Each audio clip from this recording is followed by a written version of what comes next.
1,278 sa 8 oras, nakasampung booking ako at ito ang kinita ko ngayong araw.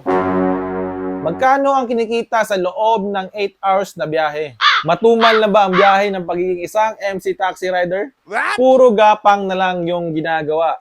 At panay pamimili ng booking. Iilan lang yan mga buddy sa mga katanungan dun sa mga kapwa natin rider na nagbabalak magiging isang full-time MC taxi rider, lalong-lalo na sa panahon ngayon na sobrang napakamahal na ng gasolina. Kaya kung isa ang rider mga buddy na nagbabalak maging full-time MC taxi rider, mas mabuting panoorin mo ang video ito para may idea ka na bago ka maging isang MC taxi rider.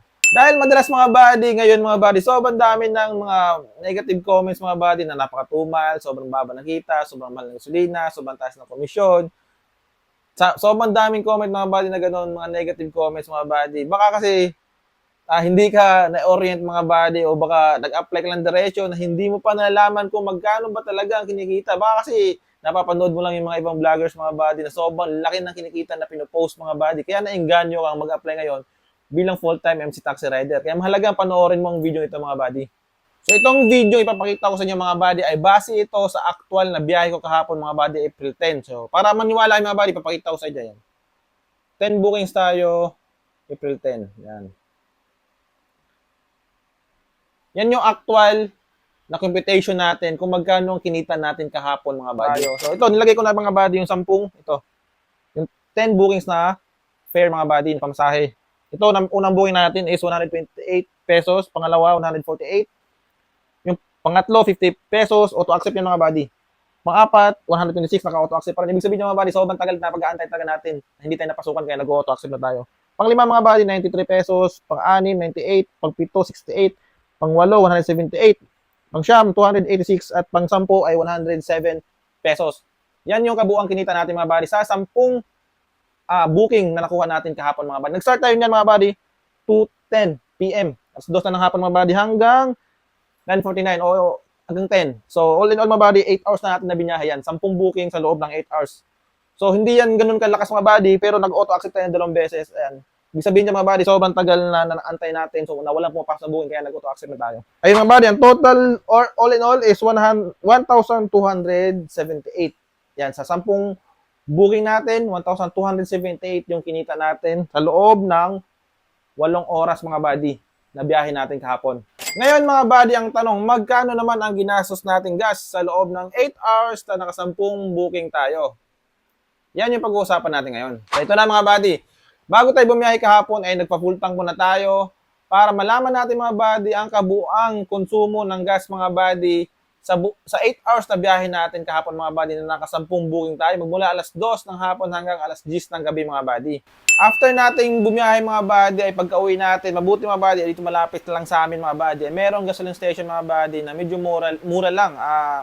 Naglalaro lang siya sa 87 at 86 mga buddy. So, partida mura pa yung gas na nagamit natin. At overall na na-consume natin gas mga buddy sa loob ng 8 oras mga buddy na nakasampung booking tayo ay 290 pesos mga buddy. Kasama na dyan yung gapang, yung pick up, lahat na yun mga buddy, kabuang tinakbo mo na yung buddy sa 8 oras na yun mga buddy. So 290 pesos. Yung gas mga buddy ha, magkaiba po yan. Depende yan sa kung saan kayo nagpapagas. Mabuti dun sa amin ay meron dito na 86 to 87 lang na presyo ng gasolina mga buddy. So take note mga buddy, pa pwedeng magbago mga buddy yung ating total computation mga buddy. Depende sa kung saan kayo nagpagas mga buddy at depende din sa presyo ng gas mga buddy na nagamit niyo. So ito mga buddy ay based lang sa aking experience at kung saan ako nagpagas mga buddy. All in all mga buddy, ito na ang kabuang total computation mga buddy sa biyahe natin nito. So, 1,278 yung kinita natin mga buddy. Ayan, sa loob ng 8 hours, nakasampung booking tayo. Ayan, partida dyan. Medyo matumal yan mga buddy talaga. Tapos, bawasan natin mga buddy. So, ako mga buddy, naka 18% commission ako sa Joyride mga buddy.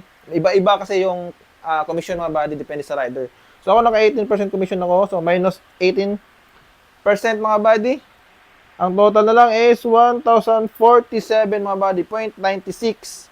So, yung 230 niyan mga buddy ay napunta doon kay Joyride mga buddy. Yun yung commission nila. Minus mga buddy sa gas natin, ito.